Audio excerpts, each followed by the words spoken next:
Hello fellow tankers, this is Dauntless, and welcome to another replay review. Today we're going to be looking at Firemedic1428 playing in his WZ-132A, the Tier 9 Chinese light tank. The map today is going to be Redshire, and if you take a look at the lineup, it looks like we are going to be top tier this game. And anytime you're a top tier light tank, you know that you can have a pretty great game. When it's like a solid tier 9 or solid tier 10 match, it's kind of hard to have an impact, but when you're like one of 3 top tier vehicles, it can be a lot of fun. Now, this initial move that Firemedic does in the very beginning, I am not a huge fan of. Sitting out in the open like this, you get yourself lit and then you leave yourself exposed to being hit by artillery. The T-30 could get a shot on you here. It's just not the ideal situation to be in, making yourself exposed like that on the hill. There's a scout guide that I made for this map, and there are a few key locations that I like to push into. I'll put the link in the description below if you guys want to check that out. But those are the positions that I would initially take if I wanted to spot things down in this G4, G5 area versus cresting the hill like this, because again, it is very common for tank destroyers and other vehicles, especially medium tanks, to be capped down into the G5 area, and if they're pre-aimed onto the hill, and artillery will typically be pre-aimed on the hill as well, pulling over like this and exposing yourself is just really asking for trouble, and you're really kind of relying on RNG to keep you alive versus your own skill. So I mean, other than that, I didn't really see that many mistakes that you made, Firemedic, but this first move that you made was a little bit rash, and I would avoid playing like this in the very beginning because, again, you want to conserve as much of your HP as possible, and if you guys watch this whole replay, you'll understand why. When you are in a light tank in a big map like this with a lot of opportunities to hide in bushes, it can be down to, you know, trading the last couple of shots with 5 enemies. And if you only have a couple hundred HP to spare, you can't really afford to be losing a lot of your HP early on. And granted, he didn't lose a lot of his HP, he only lost about 200, but let's just say that, you know, the T-34 or the EML or one of those vehicles was up on the hill, then he could have lost about half his HP, and if that had happened, he would have had to play a lot more cautiously towards the end of the game. And so anyway, he's making some awesome shots here. The WZ-132A is not my favorite light tank. I really want to like it. I love the concept of it, but the gun just trolls me so hard. Before Wargaming introduced Tier 9 and Tier 10 light tanks, I had adored the Tier 8 variant, which is the WZ-132, and I did super well with it. And then they decided to make the light tanks a little bit more derpy, kind of like the medium tank counterparts, and they nerfed the crap out of their accuracy and aim time. And I personally like to kind of run and gun and stay at a distance with my light tank, spot, and then also snipe. And these higher alpha guns, while they are more powerful, they just are so inaccurate. And right here, I mean, Firemedic is doing an awesome job. He's connecting basically everything that he's shooting at, and some of the shots are not even fully aimed, and so some of it is RNG that's blessing him right now, but it is skill as well, and he's doing a great job leading his targets and making sure that he's connecting with everything. So being a tier 9 or top tier light tank in a lineup like this, you do have to decide at a certain point when it's okay to move. If I was in a bottom tier, like let's say that I was in a tier 8 light tank right here, I feel like I could be more passive like Firemedic is being right now, just because I don't have to have that much of an impact on the game. But right now they have, well, they have another WZ-132A on their top tier as well, which is actually just spotted right there. But let's just say, for instance, that they had a T-54, like a medium tank on their top tier, and he was being super aggressive and getting kills. A light tank sitting kind of back here like this, and not having too much of an impact on the game, while he is getting damage, he is not preventing them from pushing into flanks. And so right here you can see that on the A line we have a lot of tank destroyers lined up, and my first priority, instead of sitting on the hill, would be to push down to D1, possibly E1, and try to get spots on these enemies for our tank destroyers and hopefully get them to move up. Because if you look at our other flank, while we do have a lot more kills on our team, a lot of them are kills that we got on the 1 line. And honestly, the 9-0 line looks about 50-50. It could really go either way, and it's really up to the 1-2 line to push if we're going to be successful winning this map.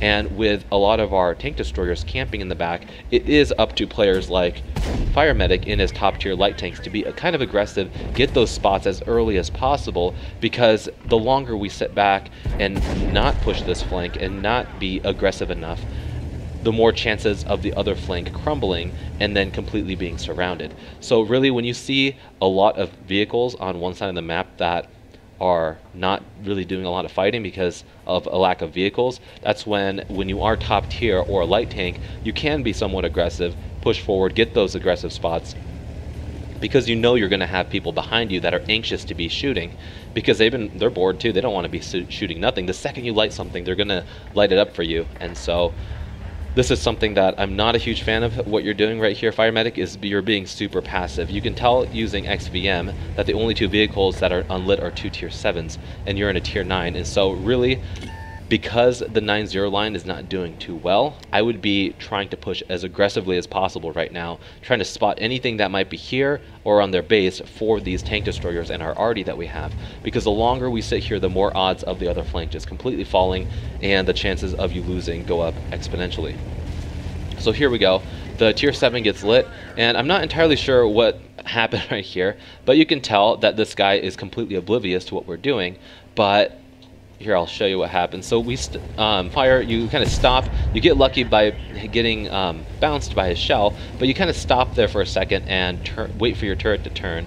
And that's something that I would not have done, because if you did connect that shell, those things have like 250 alpha, and you could have definitely avoided being shot right there. And especially taking a shot in your side, these things are so prone to ammo racks that it's really not worth the risk. And so what I would have done personally is the second you lit that guy, I would have drove to, I guess it would have been just straight for you, but you ended up turning around to try to engage.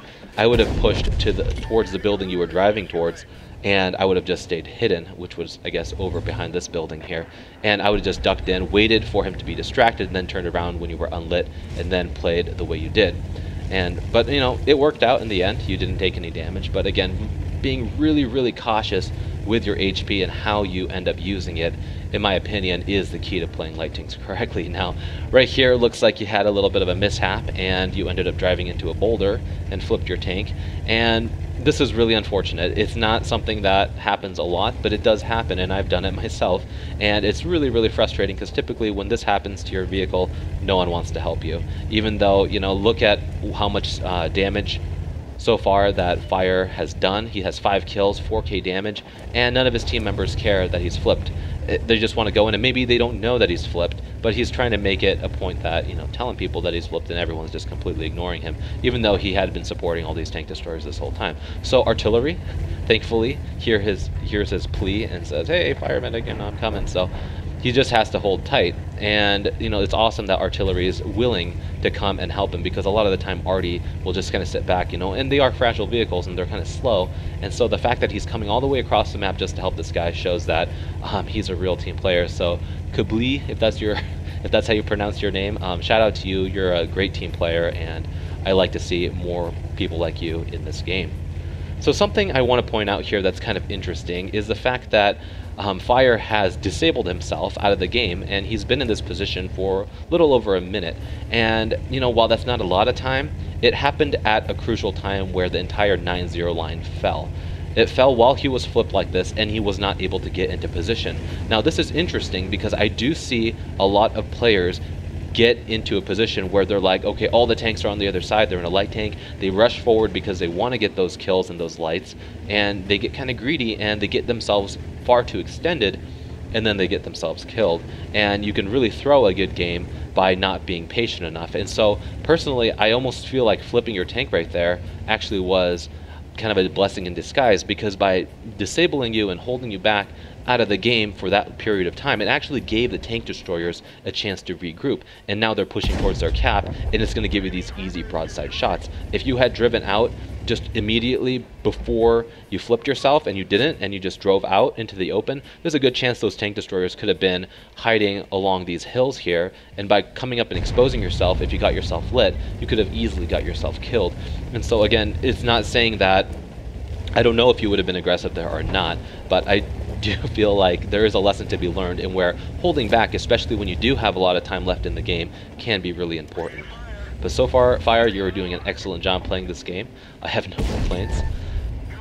Right here, here I say I have no complaints, and then I tell you I do. You pull back like you're going to hide over the hill, and then you drive forward like you can't decide what you're going to do. Something I would have done personally there would have been to just drive back completely and hide myself, so I'm completely unlit, but you kind of hesitated there, and judging by the last position that the Jagd Panther was lit, I kind of expected you to take a hit right there. I was hoping that it wouldn't be two, which thankfully it wasn't, but I think if you had ducked back, you probably wouldn't have taken a shot from that, or at least driven forward and get down low into like the water. Either move would have been great, but trying to do both and not knowing what to do, leaving yourself vulnerable and sitting still in a position like that can be devastating for a light tank. And you know, light tanks are really soft and vulnerable, and so they are prone to a lot of damaged modules and then killed crew members. And so again, you do have a med kit and everything like that, but in those situations it can be crucial to conserve your HP and think before you jump out into the open to shoot that Emil, how am I going to get out of this position when I get myself lit? And so having kind of a game plan and thinking ahead is a good idea to have. So I love what you do here. You sneak around the side and you're able to kill that FT.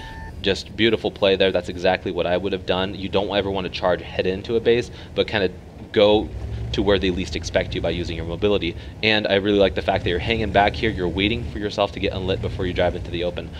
You can tell that Fire is a veteran when it comes to light tanks because he understands the mechanics of how the spotting system works, his sixth sense, and knowing how to take advantage of different flanks. And so, you know, there's just a couple vehicles left, and I do like the fact that he doesn't charge into the cap. He's going back into the position that he used initially to get those spots, and also, you know, this position that he's going towards is great for sniping, and he has 600 HP. He can take another hit if he has to from either vehicle, and so he's just going to put himself in the middle of the map. He has the most control here. He's going to extend his view range the best he can, and he's going to be able to snipe anything if they do get lit. We have our SU-122-44 pushing towards the Jagd Panther, and he knows this, and so he's already aware. We have a guy on the cap, meaning that he's probably going to get shots on anything that tries to drive towards the cap to reset, and he's also in a position where anything that does get lit, he'll be able to take a shot off. He drives forward because he's kind of getting impatient, I think, because they are capturing, and he does put himself into another position where he's able to fire at things that might be coming towards the cap. Unfortunately, the FD is hiding behind a building, so he's not able to finish him off completely, but he's going to just wait it out and see what happens. So really, at this point, I don't think that Fire could lose this match.